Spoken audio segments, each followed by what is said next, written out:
नमस्कार, मी डॉक्टर प्रसन्न खटावकर, सायकॅट्रिस्ट, आधार psychiatry hospital, Solapur.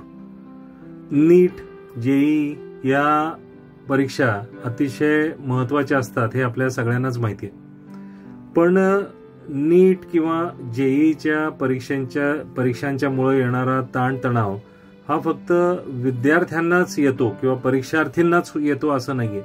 तर बऱ्याच वेळेला अशा महत्त्वाच्या परीक्षा देणाऱ्या मुलांच्या किंवा मुलींच्या पालकांना सुद्धा या गोष्टींमुळे टेन्शन येतं की मुलांना ही परीक्षा व्यवस्थित द्यायला जमेल का, किंवा परीक्षेमध्ये यश जर नाही मिळालं तर पुढं काय करायचंय. या सगळ्या गोष्टींचं प्रेशर फक्त मुलांनाच आहे असं नाहीये, तर मुलांच्या पालकांना सुद्धा या गोष्टीचं प्रचंड प्रेशर असतं आणि बऱ्याच वेळेला ते आपण इग्नोर करतो.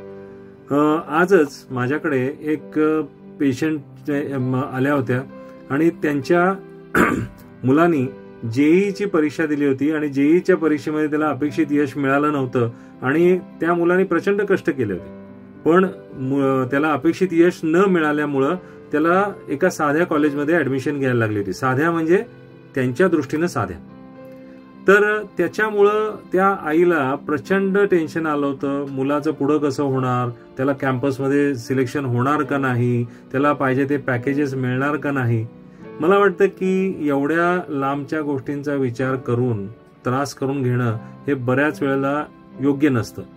मला एवढंच वाटतं की आपण कुठलाही विषय निवडा, कुठल्याही क्षेत्रामध्ये जावा, आपण जर पुरेसे कष्ट करायची तयारी असेल आणि चांगलं काम करायची मनापासून तयारी असेल तर कॉलेज, संस्था किंवा कुठून पास झालं यांनी खूपसा फरक पडत नाही.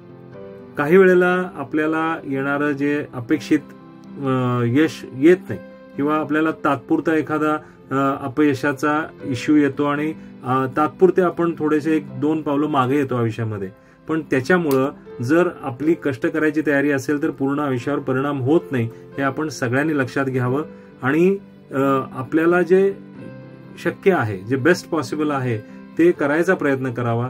एखाद्या वेळेला अपयश आलं, एखाद्या वेळेला 2 पावलं आपण करिअरमध्ये मागे आलो तर त्याचा त्रास करून घेऊ नये आणि त्याच्याकडे एक फक्त टेम्पररी सेटबॅक म्हणून बघावं आणि पूर्ण आपल्याकडनं बेस्ट पॉसिबल आयुष्यामध्ये करण्याचा प्रयत्न करावा. यश हे तात्पुरती गोष्ट नाहीये.